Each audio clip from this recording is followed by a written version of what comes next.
গিয়ে মাসের পর মাস চাকরিবিহীন থাকতে হয়, মালিক একবেলা দেয়, সে একবেলা খেয়ে থাকতে হয়। আপনি খোঁজ রাখেন?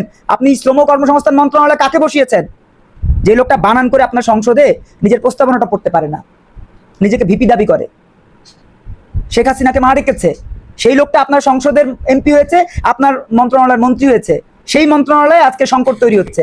সেই মন্ত্রণালয় থেকে যারা বিদেশ যাচ্ছে তারা এখন চরমভাবে দুঃসহ দিন যাপন করছে। দেখবার দায়িত্ব কার?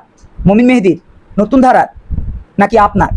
আপনাকেই দেখতে হবে। আপনি যেহেতু এত বড় ডায়লগ দিয়েছেন, আপনার কাছে প্ল্যান আছে, অথবা আপনি সবকিছু করবেন, দায়িত্ব আপনার।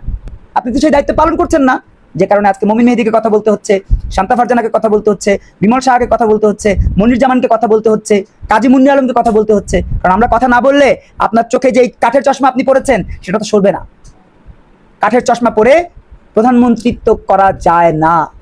কাঠের চশমা পরে জিয়াউর রহমানের সুযোগ্য উত্তরসূরি হওয়া যায় না। কাঠের চশমা পরে বীরুত্তমের উত্তরসূরি হওয়া যায় না। কাঠের চশমা পরে মুক্তিযোদ্ধার সন্তান হিসেবে নিজেকে প্রতিষ্ঠিত করা যায় না। এই বিষয়গুলো মাথায় রেখেই আপনাকে আগামী দিনগুলো বাস্তবায়ন করতে হবে, আগামী দিনগুলো চিহ্নিত করতে হবে যে কোন দিনে আপনি কি করবেন। শুধু সকাল 7টায় প্রধানমন্ত্রীর কার্যালয়ে গেলেই কিন্তু মহাভারত অশুদ্ধ হয়ে যাবে, কারণ আপনি ওই মহাভারত শুদ্ধ করবার জন্য যে প্রক্রিয়া, সেই প্রক্রিয়া হাঁটছেন না। সকাল 7টায় তো গিয়ে আপনি আপনার মাহাদি আমিনের সাথে কথা বলেন, আপনার ডাক্তার জাহেদের সাথে কথা বলেন, আপনি আপনার এমপিদের সাথে কথা বলেন, আপনি আপনার মন্ত্রীদের সাথে কথা বলেন, কিন্তু আপনি কি কোনো কৃষকের সাথে কথা বলেন? যে কৃষক ঢাকায় যার পটল বিক্রি হয় 80 টাকা, সেই কৃষক মূল্য পায় মাত্র 10 টাকা, 12 টাকা, সর্বোচ্চ 15 টাকা, তাই সেই কৃষকের সাথে আপনি কথা বলেন? বলেন না তো। যেই শ্রমিক তার দিন মজুরি 400 টাকা, অথচ ওই শ্রমিকের পরিবহন মালিক যিনি, সেই মালিক বছরে 10টা 15টা গাড়ি নামান রাস্তায়, আপনাকে ডোনেশন দেন, আপনার দলকে ডোনেশন দেন, আপনার দলের নেতাদেরকে ডোনেশন দেন। খবর রাখেন সেই শ্রমিকের সাথে কথা বলেন? বলেন না তো। তাহলে বাস্তবতা কি দাঁড়াচ্ছে? আমরা পেয়েছি একটা ফাঁপা বেলুন, দেখতে অনেক বড়, কিন্তু সুই ফোটানোর আগেই সে ফাটাস, সুই ফোটানোর আগেই সে সরকার ফাটাস। আপনি তো এমন একটা সরকার গঠন করেছেন যে সরকারের জ্বালানি মন্ত্রী কানসাটে খালেদা জিয়ার আমলে প্রতিমন্ত্রী যখন ছিলেন দৌড়ানি খেয়েছিলেন। আমার আন্দোলনকারী ভাইদেরকে, 20 জন আন্দোলনকারী ভাইকে পুলিশের গুলিতে জীবন দিতে হয়েছে তার আমলে। তিনি যখন প্রতিমন্ত্রী ছিলেন তখন, তিনি এখন জ্বালানি মন্ত্রী হয়েছেন, তার প্রমোশন হয়েছে। আমি অবাক হয়ে যাই, যার আমলে 20 জন মানুষকে জীবন দিতে হয়েছে বিদ্যুতের দাবির কারণে, সেই ব্যক্তি এখন ওর ফুল মন্ত্রী হয়ে গেল। আপনি একবার ভাবলেনও না যে টুকুর মতো এইরকম একটা মানুষকে আপনি কিভাবে এই মন্ত্রণালয়ের মন্ত্রী দেন? তার ফলাফল স্বরূপ আমরা এখন জ্বালানি তেলের সংকটে ভুগছি, বিদ্যুতের সংকটে ভুগছি। এই পরিস্থিতি থেকে উত্তরণ চাই।